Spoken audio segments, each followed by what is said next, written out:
우리 지난 토요일에 우리 빌립보서에 대한 우리 개요를 함께 나누었습니다. 도시의 그 형성과 그리고 빌립보 교회가 어떻게 세워졌는지, 또 빌립보 교회와 바울의 관계가 어떤지 우리가 대략 함께 살펴보았습니다. 오늘부터 이제 좀 본격적으로 빌립보서의 말씀을 통해서 이제 우리 함께 같이 은혜 받으며 또한 우리의 마음에 삶의 기쁨이 넘치기를 간절히 소망합니다. 먼저 우리 1절을 보게 되면은요, 자신을 밝히고 있는 바울의 모습을 보게 됩니다. 소위 그 편지 서신에 있어서 발신자죠.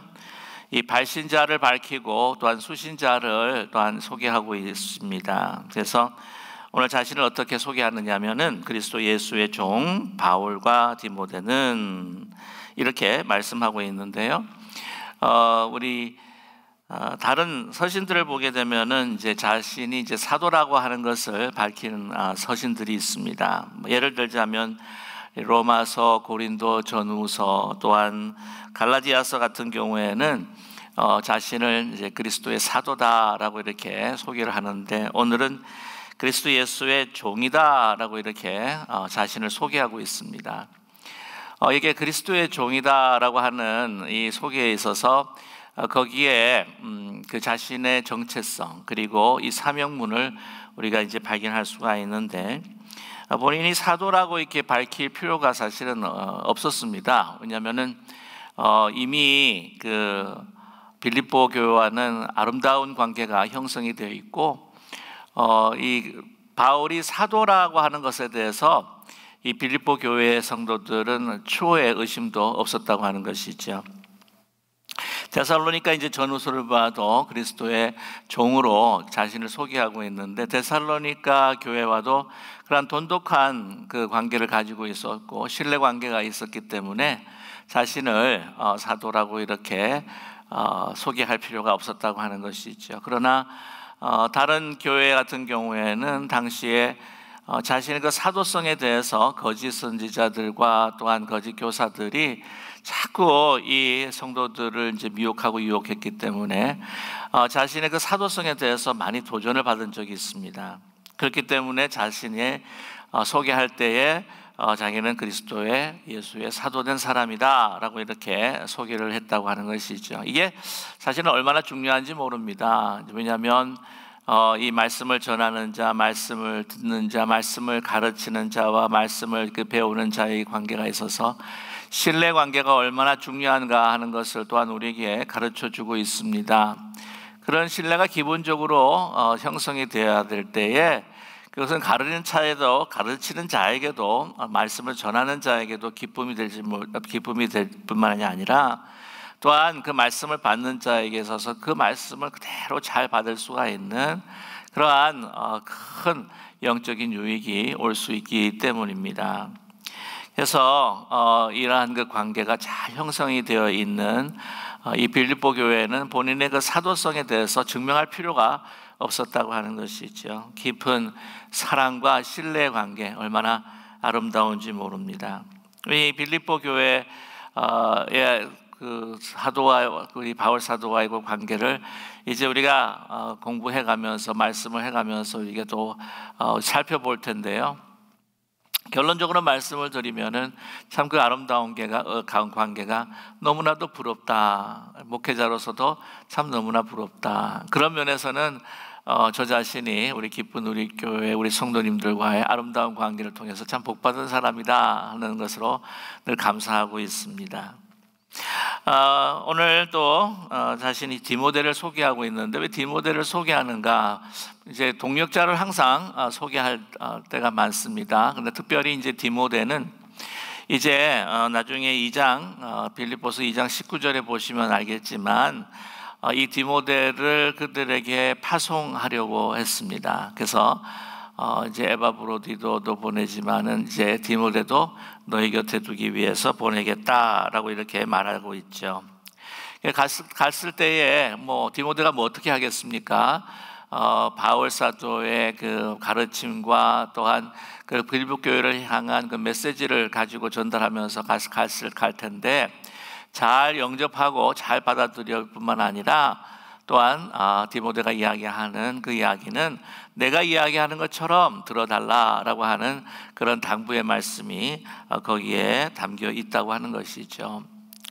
자, 이제 그 수신자에 대해서 말씀하고 있습니다. 그리스도 예수 안에서 빌립보에 사는 모든 성도다. 그리고 또한 감독들과 집사들에게 편지하노니라고 이렇게 말씀하고 있습니다. 오늘 빌립보에서 사는 그 성도들 할 때에 예수 안에서라고 하는 표현을 쓰고 있죠. 그 예수 안에서라고 하는 것이 바로 이 사도 바울에게는 얼마나 소중한지 모릅니다. 예수 안에서, 그 예수 안에 자신의 생명이 있고 자기의 존재가 있고 정체성이 있다고 하는 것이죠. 그렇기 때문에 예수 안에서 그는 예수 그리스도의 종이라고 하는 것을 먼저 밝혔다고 하는 사실입니다. 조금 더 우리가 이 바울의 그 정체성을 예수 안에서 이제 발견하기를 원하는데, 오늘 자기를 소개할 때에 이제 종이라 이렇게 이야기하지 않았습니까? 이 종이라고 이야기할 때에 영어로는 또 servant라고 하는 단어가 있고 또한 slave라고 하는 단어로 이렇게 번역이 될 수가 있습니다. 이제 servant 하게 되면은 나중에 나오는 이 집사라고 하는 것처럼 diakonos라고 하는 단어를 쓰는데, 여기서는 이 종이라고 했을 때는요, 더 정확하게 영어로 번역을 해야 된다면 이게 slave라고 이렇게 번역을 해야 되죠. 노예입니다, 종입니다. 그래서 헬라 말로는 둘로스라고 이렇게 표현을 하고 있습니다. 교회 오래 다니시고 또한 말씀을 오랫동안 들으신 분들 가운데에서 이 헬라 단어, 이 둘로스라고 하는 단어를 들으신 분들이 꽤 많으실 겁니다. 둘로스라고 하는 것은 바로 노예입니다. 노예. 바울 당시에 이 노예가 얼마나 많았는지 모릅니다. 언젠가 한번 언급해드렸지만은 이 로마 도시에는 이 종이라고 하는 그 신분의 사람들, 노예의 신분에 있는 사람들이 거의 인구의 3분의 1 정도를 차지했을 정도이기 때문이죠. 이 슬레이브, 노예라고 하는, 이 종이라고 하는 그들은 소위 불건 취급을 받을 수밖에 없었던 그런 사람들이었습니다. 그래서 이 말하는 그 짐승이 바로 누구냐, 바로 노예다라고 이렇게 이야기할 정도였다고 하는 것이죠.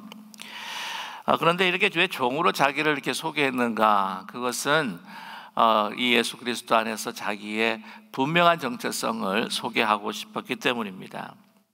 종이라고 한다고 하면은요, 그의 생명이 누구에게 있느냐? 그 절대적인 소유는 바로 상전에 있습니다. 마스터, 주인에게 있다고 하는 거죠. 죽고 살리는 것, 그 생명은 다 누구의 것입니까? 바로 주인의 것이라고 하는 겁니다.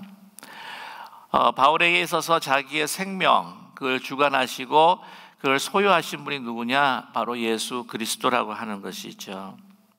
그래서 나의 생명은 사나 죽으나 누구의 것입니까? 바로 예수님의 것이다, 예수 그리스도의 것이다. 이러한 자기 생명과 또한 존재에 대한 아주 철저한 자신의 이해가 있었다고 하는 것을 이 종이라고 하는 단어를 통해서 알 수가 있습니다. 또한 그 종이라고 하는 것은 무엇일까? 어떤 의미일까요? 절대적인 순종이라고 하는 거죠. 이 주인과 종의 관계에 있어서, 노예 관계에 있어서 이 주인이 시키는 것은 그 순종할 수밖에 없는, 순종해야만 하는 절대적인 어떤 순종을 보여줘야 하는 것이 바로 종이었고 노예였습니다. 자기의 생각이 중요한 것이 아닙니다. 주인의 생각이 중요한 겁니다. 주인의 명령이 중요합니다. 그 명령을 어겨서는 안 됩니다. 예수 그리스도의 종이다라고 하는 것은 바로 내 생각은 그리스도의 생각이 되어야 되고, 나의 판단은 그리스도의 판단이 되어야 되고, 또 나의 삶의 목적은 예수 그리스도께서 주시는 삶의 목적이 되어야 한다고 하는 것이죠. 우리는 신앙생활을 하면서 또한 공동체 생활을 하면서 그리스도께서 우리의 주인이 되시고 또한 그리스도께서 우리 몸의 머리가 되신다라고 하는 것은요, 우리가 모든 상황에 있어서 판단과 생각과 느낌과 이 모든 것들이 다 예수 그리스도의 것이 되어야 된다고 하는 것을 우리는 명심해야 합니다. 그것이 바로 우리의 명확하고 정확한 정체성이라고 하는 것이죠. 그것을 너무나도 뼈저리게 느꼈던 이 바울은 그의 삶 속에서 정말 종처럼 자기의 생명을 드리고 모든 그 삶에 하나님의 영광, 예수 그리스도의 그 사명 등을 다했던 바울 사도였습니다. 오늘 수신자에 대해서 다시 또 한번 돌아가서 말씀을 드리면은 빌립보에 사는 예수 그리스도 안에서 빌립보에 사는 모든 성도입니다. 자신뿐만이 아닙니다. 믿는 사람들은 다 예수 그리스도 안에 있는 거예요. 바울의 서신을 보게 되면은 이 예수 그리스도 예수 안에서, 그리스도 안에서가 얼마나 많이 반복되고 있는지 모릅니다. 그래서 바울에게 있어서는요, 다른 것이 중요한 거 아닙니다. 예수 그리스도 안에서입니다. 그리스도 예수 안에서 이 바울 서신을 보게 되면은 48번이나 반복이 되어 있고요. 또한 그리스도 안에서 34번 반복이 됩니다. 주 안에서 무려 50번이죠.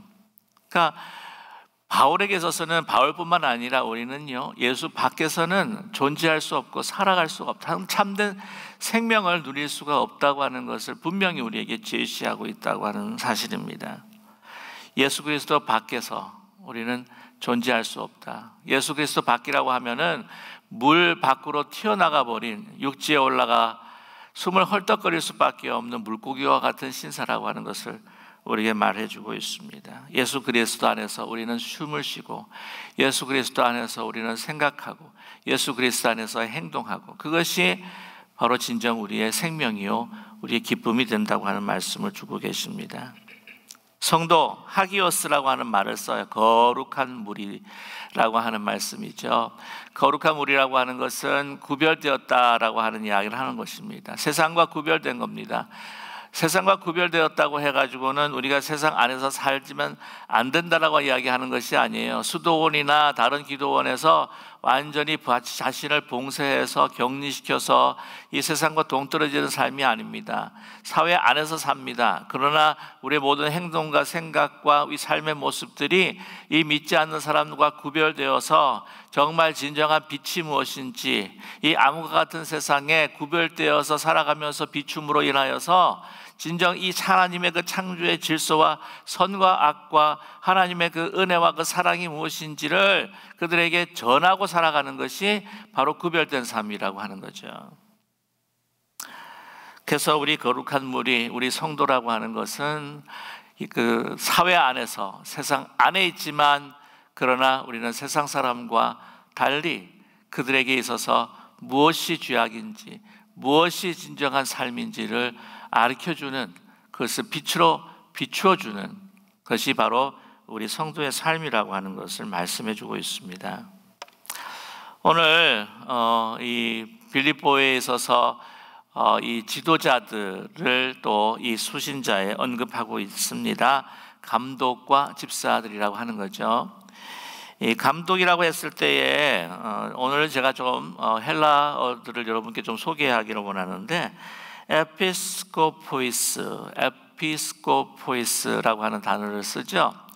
영어로 표현하게 되면은 에피스코폴이라고 해가지고 감독교회라고 하는 의미가 있습니다. 근데 이 그 감독이라고 하는 것, 이것은 그 공동체의 지도자들입니다. 여기에서 보면은 감독들이라고 했죠. 그래서 이제 감독 제도와 같이 2세기에서부터 이제 나타난 이제 분명한 감독이라고 하는 직분이 아니라, 여기서 보게 되면은 이 우리 장로님들, 이 장로님들과의 비슷한 그 용어로도 사용이 되고 있다고 하는 거죠. 말하자면 교회의 영적인 지도자를, 그 당시에는 조금 더 나이가 들고 또한 신앙적으로 또 굉장히 돈독하신 분이고 또 이 공동체를 잘 영적으로 이끌어 가실 그러한 영적인 아비와 같은 분들을 감독들이다, 또 장로님들이다 라고 이렇게 일컬었습니다. 그래서 이 빌립보 이 교회 초대 교회 당시에는요, 이 감독과 장로의 구분이 사실은 거의 없었다고 말들 하고 있습니다. 아무튼 영적인 그 치리와 또한 돌봄을 하는 그 지도자들을 이제 감독이라고 그렇게 명칭을 했고요. 이 집사라면 디아코노이스, 서번트라고 하는 의미가 있죠. 디아코노이스라고 해서 집사입니다. 주로 그 공동체에 있어서 물론 영적인 문제에도 관심을 가지고 또 가르칠 수도 있고 해야 되겠지만 이 디아코노이스라면 주로 이제 실제적인 행정을 업무하고 담당했던 그 사람들이 바로 이 집사였다고 하는 것이죠. 예루살렘 초대교회의 7지파를 안수하고 또한 미진했던 그 행정의 부분들, 특별히 이 구제에 있어서 구제에 빠지는 분들이 없도록 이렇게 사역을 할 수 있었던 그런 분들이 바로 집사였습니다. 재정 출납을 또한 관장을 하고 이렇게 실무 같은 것들을 담당했던 분들이 바로 집사였다고 하는 것이죠.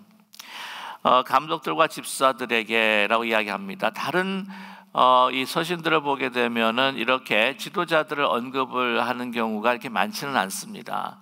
보통 성도들이라고 이렇게 마무리를 짓는데 오늘 말씀 같은 경우에 감독과 또한 집사다라고 했을 때에 우리가 나중에 빌립보서 4장을 이제 보면은 알 수 있겠지만은 이오디오가 순두계라고 하는 그 리더십에 약간 충돌이 있다고 하는 것을 우리가 보면 이렇게 그 지도자들을 수신자로 언급하고 있는 것은 이 지도자들 가운데에서 어느 정도의 이런 갈등과 또한 좀 다툼이 있었지 않겠는가. 그래서 그들을 또 생각하면서 이 수신자에다가 포함을 했다고 하는 것을 짐작할 수가 있습니다.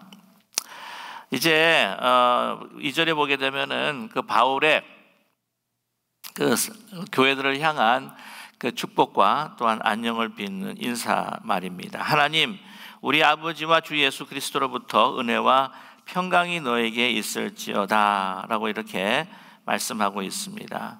하나님, 우리 아버지와 주 예수 그리스도로부터 뭐가 너에게 있을지어다 축복하고 있습니까? 은혜와 평강입니다. 은혜와 평강. 이게 그냥 상투적으로 인사하는 것이 아니고요. 여기에는 깊은 신학적인 의미가 있습니다. 이 은혜라고 하는 것은 이제 카리스라고 하는 건데, 여러분께서 많이 들어보시는 카리스마 있다. 저 사람이 굉장히 카리스마 있다라고 이렇게 이야기하는데 그 진정한 그 이 카리스마는요, 바로 은혜에서부터 나온다고 하는 것을 우리가 잊지 말아야 합니다. 막 카리스마 그러면은 정말 뭐 칼로 막 싹둑싹둑 자르는 그러한 아주 뭐 결단력 있고 그냥 아주 그냥 일들을 이렇게 해치우는 그러한 아주 강력한 이미지를 보통 카리스마다라고 이렇게 이야기를 하는데 진정한 이 카리스마는 뭐냐? 바로 은혜로운 사람이다, 그레이셔스한 사람이다라고 하는 것을 말씀해주고 있죠. 재미나는 것은 이 기쁨의 서신이라고 하는 이 빌립보서인데 이 기쁨이라고 하는 것도 헬라 말로 보면 카라라고 하는 단어가 있습니다. 그래서 카리스와 카라가 이제 연결이 됩니다. 이 은혜라고 하는 것이 있어야 어떻게 해요? 진정한 기쁨이 있다고 하는 거죠. 카리스가 있을 때에 카라가 있다라고 말할 수가 있습니다. 자, 이 은혜가 있을 때에 히브리 사람들도 이야기하는 인생의 가장 큰 복이 뭐라고 그러죠? 샬롬, 그렇죠? 언젠가 제가 소개해드렸지만은 이 평강이라고 하는 것은 헬라 말로는 에이레네라고 이렇게 말씀드렸습니다. 이 평강이라고 하는 것은 다름이 아니라 이 관계성입니다. 이 샬롬도 마찬가지예요. 하나님과 죄송합니다. 하나님과 나와의 관계, 그리고 우리 이웃과의 관계, 하나님과의 아름다운 하나된 그 관계를 통해서 오는 그 마음의 염려 근심이 없는, 하나님이 나와 함께 하신다, 하나님과 내가 하나 되었다, 그로 인한 내가 어떤 상황 속에서도 내가 누릴 수 있는 그 마음의 그 평안, 그것이 이제 평강인데 그게 관계 속에서 오는 거죠. 그런데 이 하나님과 원수되었던 관계가 하나 될 수 있었던 것은 무엇이냐? 바로 예수 그리스도를 통한 하나님의 은혜, 카리스를 통해서 에이레네가 우리 마음 가운데, 우리 삶 가운데에 이렇게 임한다고 하는 것이죠. 은혜가 우리에게 임할 때에 우리 마음 가운데 하나님이 나와 함께 하시고 하나님 나를 떠나시지 않으시는 하나 되는 그 관계가, 그 에이레네가 나에게 형성이 된다고 하는 것입니다. 그러니까 이것은요, 인생의 가장 큰 복이라고 이야기할 수 있습니다. 오늘 2절의 말씀은 바울이 빌립보 교회를 향한 가장 큰 복으로 축복하고 있다고 하는 사실입니다. 그래서 우리도 다른 분들한테 이야기하거나 혹시라도 또 우리가 편지를 쓰거나 이메일을 썼을 때도 오늘 이러한 그 빌립보서의 1장 2절의 그 말씀으로 축복하면 얼마나 좋겠는가 하는 것을 생각해 봅니다. 3절 말씀에 내가 너에게 생각할 때마다 나의 하나님께 감사하며, 자, 이렇게 축복하고 난 다음에요, 그들과 나와의 관계는 어떤 관계냐라고 이야기할 때에 너희를 향한 내 마음은 바로 기도하는 마음. 너와 나와는 비록 몸이 떨어져 있지만 그러나 기도로서 하나 되고 사모하는 관계라고 하는 것을 우리에게 말씀해 주고 있습니다. 이 기도라고 하는 것이 얼마나 소중한지 모릅니다. 여러분, 우리가 기도할 때에 아무도 없이 하나님의 존전에 나 홀로 있을 때에 기도할 때에 생각나는 그 사람들은요, 둘 중에 하나입니다. 지극히 사모하고 지극히 간절히 정말 축복하기를 원하는 그 사랑의 관계의 사람들이든지, 아니면 정말 나를 괴롭혀가지고 막 기도할 때 막 하나님 앞에 부르짖고 저 사람 어떻게 해주세요 라고 하는 그 마음에 꽂혀 있는 사람들, 그 두 종류가 아닐까 하는 생각을 갖게 된다고 하는 거죠. 물론 다른 사람들도, 그 중간에 있는 사람들도 기도 가운데 있지만, 기도할 때 가장 먼저 생각나고 또 매 기도할 때마다 또 떠오르는 그 얼굴들이 누구일까 하는 마음을 갖게 됩니다. 자, 오늘 말씀 보게 되면은요, 참 그 애틋한 마음을 우리가 살펴볼 수가 있는데, 내가 너희를 생각할 때마다 나의 하나님께 감사하며 라고 이렇게 이야기하는데, 보통 서신들을 보게 되면은요, 우리가 너희를 생각할 때마다 이 우리라고 하는 표현들을 많이 쓰는 바울이 특별히 오늘 이 말씀을 통해서는 내가라고 하는 굉장히 퍼스널한, 아주 개인적인 그러한 마음을 담고 있다고 하는 것을 알 수가 있습니다. 이 빌립보를 향해서는요, 다른 어떤 교회보다 정말 사랑이 넘치는 그런 교회라고 하는 것을 알 수가 있습니다. 이 바울도 사람인 것 같아요. 다른 교회들도 또 사랑하고 애틋하게 생각하지만 이 빌립보를 보게 되면은 이 말씀 하나하나에 얼마나 그들을 향한 정말 그 개인적인 또 사랑이 넘쳐 있는지를 우리는 알 수가 있습니다. 자, 생각할 때마다 나의 하나님께 감사하며 라고 이렇게 이야기하는데, 이 생각할 때라고 하는 것을 이제 헬라 말로 무네이아라고 하는 단어를 씁니다. 무네이아라고 하는 것은 정확하게 표현을 해드리면은요, 기억하고 그 이름을 언급하면서 사실은 기도하는 거예요. 기억하면서 입술로 언급을 합니다. 아니, 상대방도 없는데 그냥 언급을 하는 거예요. 막 이름을 소리를 쳐내서 부릅니다. 여러분, 보통 일반 사람들도 너무나 이제 보고 싶으면 이제 산에 올라가 가지고는 답답한, 그 보고 싶은 사람을 보지 못하니까 그냥 답답하니까 막 산에 올라가지고 뭐 부르짖는 그 소리들이 있잖아요. 뭐 야호 뭐 하는 또 있지만은 막 그 보고 싶은 사람들의 이름을 갖다가 막 부를 때가 있습니다. 그러면 그 보고 싶은 사람들의 그 이름이 메아리 쳐서 막 들리는 어떤 그러한 경험들을 아마 가지고 있으신지 모르겠지만, 우리 믿는 사람들이 이제 홀로 있을 때에 정말 기억하며 언급을 하는 것은 바로 어떤 장소일까요? 기도하는 장소요, 시간입니다. 그래서 무네이아라고 하는 것은요, 지금 바울이 감옥에 있으면서 이제 뭐 산을 올라갈 수가 있겠습니까? 감옥 안에서 이렇게 기억을 합니다. 빌립보 성도를 기억하면서 이 소리로 막 이름을 부르는 거예요. 그냥 기도하는 겁니다. 그러면서 나의 하나님께 어떻게 해요? 감사하며 라고 이렇게 이야기하죠. 그리고 간구할 때마다 너희 무리를 위하여 기쁨으로 항상 간구하면, 이 4절의 말씀인데요, 간구할 때마다 라고 이렇게 이야기합니다. 그리고 뒤에 보면 또 간구합니다 라고 두 번 이렇게 반복이 됩니다. 오늘 보시게 되면은 그 3절과 4절에 얼마나 많이 이 간구가 반복되고 있는지 모릅니다. 그래서 생각할 때마다 문에이아도 사실은 이 기도의 한 종류라고 이야기할 수 있고요. 간구할 때마다 항상 간구함은 그렇게 3번씩이나 기도한다고 이야기를 하니까 참 얼마나 자주 기도하고 간절히 기도하는가. 4절에 나오는 그 간구라고 하는 단어는 헬데시스라고 하는 단어에서 이 기도가 보통 기도가 아니고요, 강청의 기도입니다. 보통 일반적으로 기도라고 하면은 이제 프로세우케라고 하는 단어를 쓰는데 그 단어를 쓰지 않고 헬데시스라고 하는 그 단어를 사용함으로 아주 강청의 기도, 부르짖고 기도하는. 그러니까 오늘 문에이아도 부르짖으면서 기도하는 거예요. 오늘 이 간구도 부르짖으면서 간구를 하고 있습니다. 그러니까 그 무리를 위해서 이렇게 간절히 기도하고 있는 바울의 모습을 우리는 살펴볼 수가 있는데, 자, 근데 거기에 단어를 보게 되면은요, 이 감사와 기쁨이라고 하는 단어를 우리는 발견할 수가 있습니다.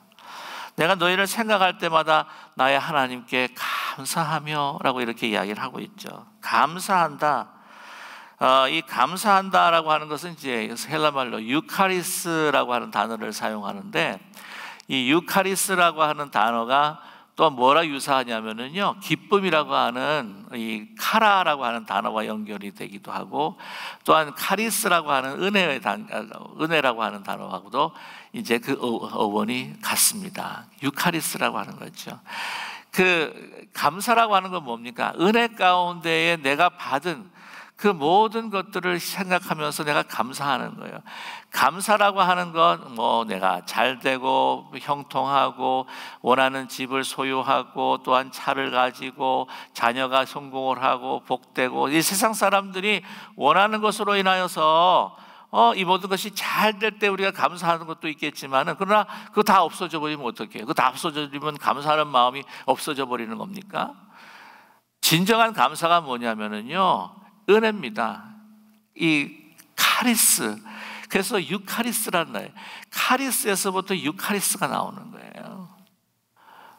하나님께 받은 그 은혜, 어떤 상황 속에서도 하나님의 그 은혜를 우리에게 부어주시면서 우리를 인도해 주신다고 하는, 내가 구원받았다고 하는, 내가 구원받고 오늘 말씀 보게 되면은 이 감사하는 것은 뭐냐면은 이 은혜로 인하여서 내가 구원받고, 은혜로 인하여서 이 빌립보 교회 성도들과 함께 이렇게 공동체를 이루고 사역을 이루어가는 이 만남이 얼마나 감사한지 모른다는 거예요. 은혜라는 겁니다. 저와 여러분, 다른 어떤 감사보다도 하나님께서 나를 향하신 그 구원의 은혜, 그리고 그 은혜를 통하여서 우리를 만나게 하시고 아름다운 천국 공동체를 이루어가는 것에 있어서 우리가 감사할 수 있는 우리 모두가 되기를 간절히 소망합니다. 저는 이 말씀을 보면서 그런 생각을 해요. 우리 서로가 정말 우리 서로를 위하여서 생각할 때마다 내가 내 마음속에서 감사가 넘쳐나는 기쁜 우리 교회가 되기를 소원합니다. 그런 거 있잖아요. 왜? 조금 전에도 말씀을 드렸지만, 기도를 하는데 그 사람이 생각나면요, 막 화가 치밀어 오르는 거예요. 화가. 하나님, 저 사람을 어떻게 해주세요. 그 사람 때문에 어떤 때 기도가 안 될 때가 있을 때가 혹시 있지 않습니까? 기쁜 우리 교회는 그런 분이 없으시라고 저는 그렇게 믿습니다만은, 남에게 있어서 그들이 기도할 때 그 사람만 생각하면 막 우라통이 터지는 그런 사람이 아니라, 오늘 빌립보 교회 성도들처럼 바울이 그 감옥 속에서 참 힘들고 어려운 상황인데도 불구하고 그 사람만 생각하면 내가 어떤 삶의 힘을 얻고 내가 하나님 앞에 기쁨을 얻는 그런 우리 아름다운 그 교제가 이루어질 수 있기를 간절히 소망합니다. 그래서 오늘 간구할 때마다 여러분 너무 감사하고 그 사람이 고마웠기 때문에, 또한 그 만나주시는 은혜가 너무나 넘쳐나서 막 부르짖고 간구할 때 잘못되라고 강구하겠습니까? 그 사랑하는 사람을 어떻게 하면 복되게 해달라고 하는 거 아니잖아요. 복되게 해달라고. 우리를 위하여 기쁨으로 항상 간구하는데, 이렇게 내가 그렇게 그들을 위해서 간구하고 그들이 나를 사랑해주고 하는 것들의 그 시작이 어디에 있었느냐는 거죠. 그 시작이 어디에 있었느냐. 5절의 말씀입니다. 너희가 첫날부터 이제까지 복음을 위한 일에 참여하고 있기 때문이라 라고 이렇게 말씀하고 있습니다. 너희가 첫날부터 이제까지 복음을 위한 일에 참여하고 있기 때문이라. 어떤 일입니까? 어떤 첫날부터입니까? 지난 토요일에도 말씀을 드렸지만 2차 전도 여행 가운데에서 이 아시아 쪽으로 가던 그 발걸음들을 이제 유럽으로 돌리게 되었던 것, 그 사건을 제가 말씀을 드렸지만은 이 트로이라고 하는 도시 그 드로아에서 환상을 보지 않습니까? 마케도니아에서 한 사람이 빨리 건너와서 우리를 도우라, 빨리 건너와서 우리를 도우라고 하잖아요. 그래서 그때 발걸음을 돌려가지고는 이제 마케도니아 첫 관문이었던, 그 유럽의 첫 관문이었던 빌립보로 가서 이 빌립보 교회가 형성이 된 것이 아닙니까? 그 첫날이에요. 그 첫날, 유럽의 그 복음이 들어가는 그 시작의 그 첫날부터, 그때 제가 설명해 드렸지만은 바나바와 또한 베드로의 그 관계에 갈등이 생겼기 때문에 이제 그 후원하던 안디옥 교회도 제대로 후원하지 못한, 그래서 그러한 여러 가지 어렵고 힘든 그 상황 가운데 새롭게 시작하는 그 유럽의 그 전도의 시작, 그것에 그 빌립보 교회가 처음 같이 했다고 하는 거죠. 그래서 6절 말씀에 보게 되면은 너희 안에서 착한 일을 시작한 이가 신이가 그리스도 예수의 날까지 이루실 줄 우리가 확신하노라. 이 착한 일이 어떤 일입니까? 이제 그 복음에 동참한 것, 이 전도 사명에 함께 동참한 것, 첫날부터 복음을 위해서 시작했던 그 교제, 그것이 바로 착한 일이라고 우리에게 말씀해 주고 있습니다. 복음에 동참한 일, 교제한 일, 그것을 시작한 이가 누구예요? 그리스도 예수의 날 시간, 이가 하나님이십니다. 하나님이 그리스도를 통해서 하나님께서 하신 거예요. 근데 그것이 그리스도 예수의 날까지 무엇입니까? 주님께서 재림하시는 그 날까지, 우리가 죽는 날까지 이 모든 사역들을 이루실 줄 아노라. 이제는 예수 그리스도의 재림하시는 그날까지, 이 모든 새하늘과 새 땅이 이루어지고 구원의 완성이 이를 때까지 우리가 그것을 위해서 함께 동참하는 이 아름다운 복음 사역의 그 교제, 그 시작하신 이가 그 마치실 것이다 라고 하는 것을 우리에게 말씀해 주고 있습니다. 그러니 이 사랑의 아름다운 관계가요, 선한 일을 통해서 이루어지고 있다고 하는 사실입니다. 저와 여러분, 이 사랑의 관계가 이 나쁜 일을 도모하며 있어서 사랑의 관계가 형성이 될 수가 없어요. 이 나쁜 일을 도모하고 계획하고 이렇게 실행할 때는요, 사랑의 마음이 아니라 언제 제가 나를 배신을 하지? 라고 하는 두려움이 생길 수밖에 없습니다. 언제 제가 나를 하게 하겠지? 이 나쁜 일을 하면서 그 유익을 독차지하기 위해서 서로가 신경전을 벌이고, 이게 이 야합이라고 하는 것, 이게 결코 이 사랑의 관계가 될 수가 없기 때문에 끝까지 하나가 될 수가 없다는 거죠. 참된 사랑이 이루어질 수가 없습니다. 여러분, 깊은 우리의 참된 사랑은 그 진리 안에서 이루어진다고 하는 것을 우리는 믿어야 될 줄로 분명히 믿습니다. 참된 사랑을 위해서 우리가 선한 마음, 선한 일에 동참한, 이 선한 일과 선한 마음으로 동참하는 것뿐만 아니라 그것이, 그 사명이 영원한, 변치 않는 영원한 가치를 가지고 소중하고 내 생명보다 더 소중한 가치와 또한 목적이 있을 때에 우리는 그것으로 더 하나가 되고 우리는 더 깊은 사랑을 할 수가 있게 됩니다. 이것이 바로 빌립보 교회 성도와 또한 그 바울의 그 사랑의 관계가 더 깊어질 수 있었던 것, 그 바로 비결이 아니겠습니까? 우리 교회 공동체도 마찬가지예요. 우리 기쁜 우리 교회 공동체도 마찬가지입니다. 어떤 자신의 그 유익을 위해서 그것이 맞아가지고는 우리가 함께 할 때는요, 나중에 또 결국에 또 이렇게 끊어집니다. 헤어집니다. 그러나 내가 아니라 예수 그리스도를 위해서, 그 복음 사역을 위해서, 그것을 위해서 하나님께서 우리를 만나게 해주신 것이 아닙니까? 우리의 행복과 우리의 원하는 것들, 그 즐거움과 기쁨을 위해서 우리를 만나게 해주신 것이 아니에요. 그렇다게 된다면은 이 기쁜 우리 교회 공동체, 교회 공동체는 우리의 그 삶이, 우리의 사랑이 영원할 수가 없습니다. 나를 내려놓고 종된 모습으로 정말 선한 일에, 그 복음의 사역을 위해 생명을 살리고 살리는 그 선한 일에 우리가 함께 할 때에 우리의 사랑은 참될 수 있고 더 깊어질 수 있고 더 하나가 될 수 있고, 하나님의 기쁨이 아니라 우리의, 하나님의 기쁨뿐만이 아니라 우리의 기쁨이 넘치게 될 줄로 분명히 믿습니다. 서로 기도할 때마다 감사할 수 있는 그 관계, 기도할 때마다 나는 힘들지만 저 사람 축복해 주세요 라고 할 수 있는 그 관계가 이루어지게 될 줄로 저는 믿어요.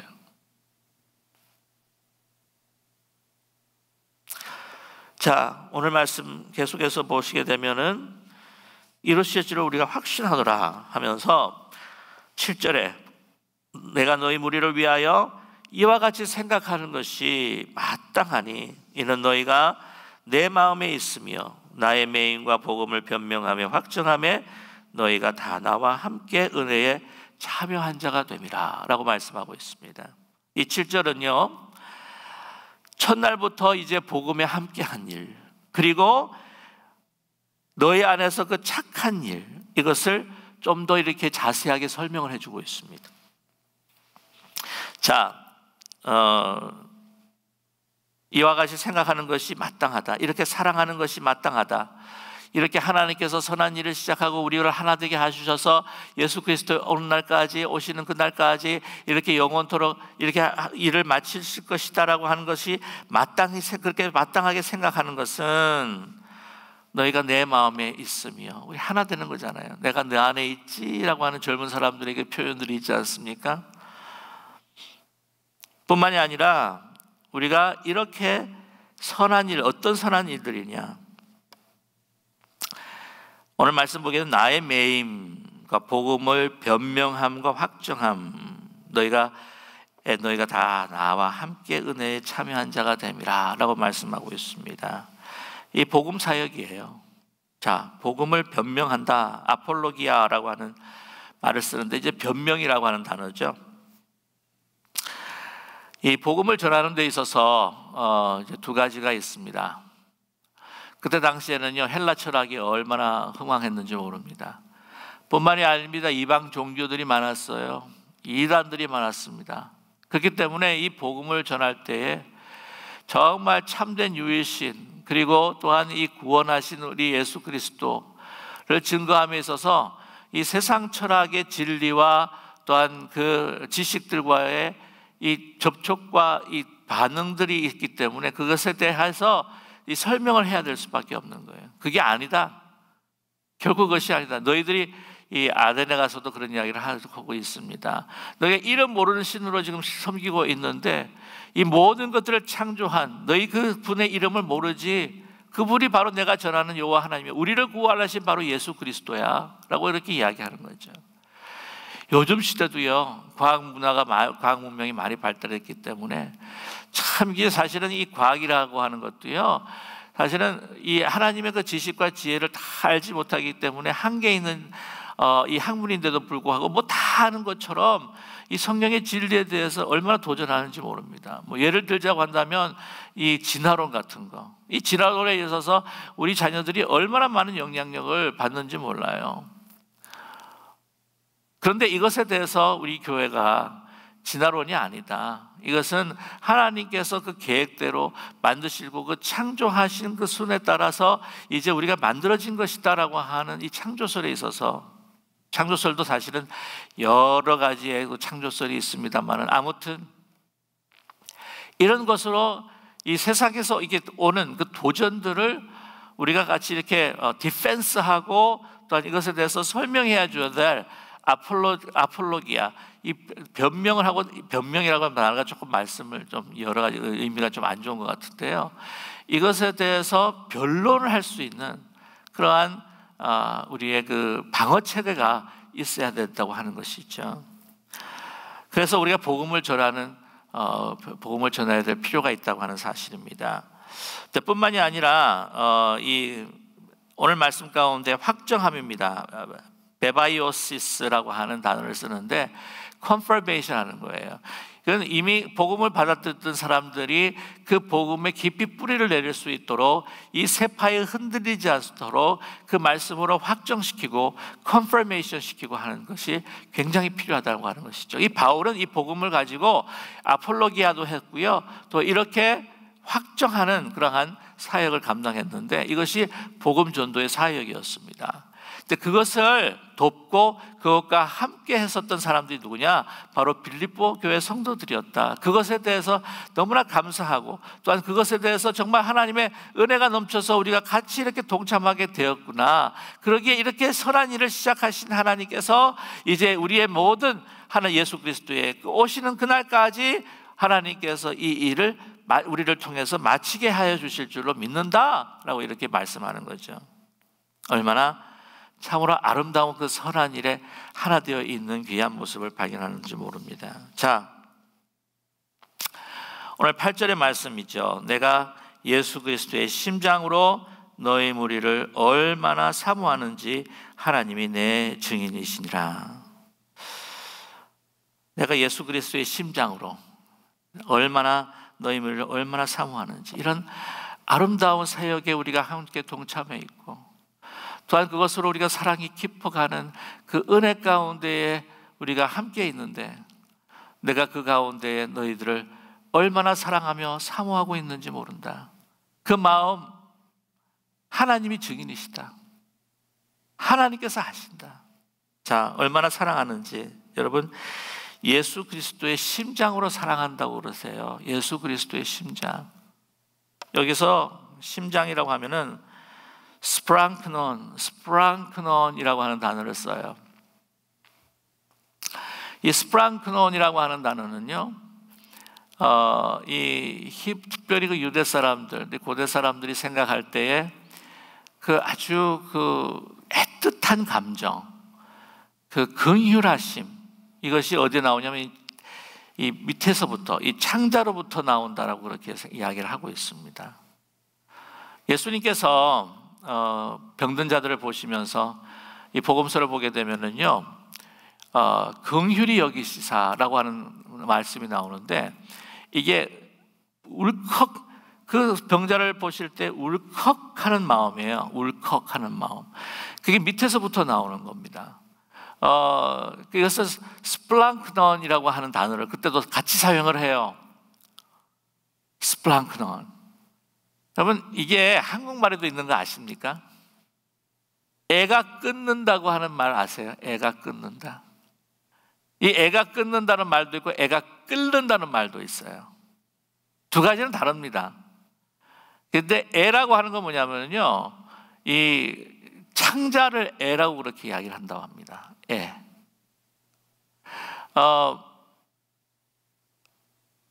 그래서 애가 끓는다 그러면 뭐가 답답한 상황 속에서 막 열불이 날 때 막 밑에서 막 부글부글 끓을 때 어떤 표현을 씁니까? 애가 끓는다는 말을 쓰죠.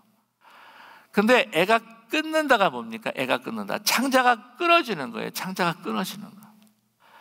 창자가 끊어지는 아픔은 얼마나 클까 하는 상상을 해보는데요, 정말 애가 끊어지도록, 이게 막 이 창자가 끊어지는 아픔 가지고 사랑하고 사모한다는 이야기입니다. 여러분, 이 창자가 끊어지는 아픔으로, 그러한 아주 긍휼함으로 그들을 사랑하는데 얼마나 사모하는지, 얼마나 정말 사모하는 거잖아요. 내 하나님이 증인이신다. 내 그 고통, 너희를 향한 그 사랑으로, 또한 너희를 위한 그 마음이 이렇게 애가 끊어질 것 정도로 너희들을 내 마음속에 두고 보고 축복하고 싶고 함께 보고 위로하고 싶고 또한 너희들과 함께하고 싶은 이 마음, 그 마음 누가 아신다? 하나님께서 아시고 하나님께서 그것을 우리에게 증명해 주신다라고 말씀하고 있습니다. 여러분, 참으로 얼마나 이 바울 사도가 빌립보 성도를 사랑하고 있는지 우리는 짐작할 수가 있습니다. 저와 여러분, 우리 자녀를 향해서 애끓는 사랑이 있어요. 그렇잖아요? 이 자녀를 향한 그 애끓는 사랑, 그러한 사랑으로 바울이 빌립보 교회 성도들을 사랑하고 있습니다. 저와 여러분, 기쁜 우리 교회 그 성도들 간의 그 사랑이 이렇게 깊은 애끓는 사랑으로 하나 되는 공동체가 되면 얼마나 좋을까라고 하는 간절한 바람이 있어요. 너무나 부족한 목회자이기에 이렇게 내가 성도님들을 애끓는 사랑으로 사랑하고 있는가 라고 하는 말씀을 도전받을 때 너무나 부끄럽습니다. 바라건대 그러나 그 사랑을 주십시오 라고 하는 간절한 바람이 있어요. 오늘 바울 사도는 그런 사랑으로 이제 9절부터 정말 그들을 축복하며 그렇게 되기를 원하는 기도를 하고 있습니다. 오늘 9절부터 나오는 정말 아름다운 기도, 그 축복의 기도. 우리가 성도들을 보러 서로를 바라봤을 때 이렇게 기도해야 되는구나 라고 하는 그 기도를 우리가 살펴볼 수가 있는데요. 그 기도는 우리 to be continued 다음 시간에 또 함께 나누기를 원합니다. 정말 아름다운 기도입니다.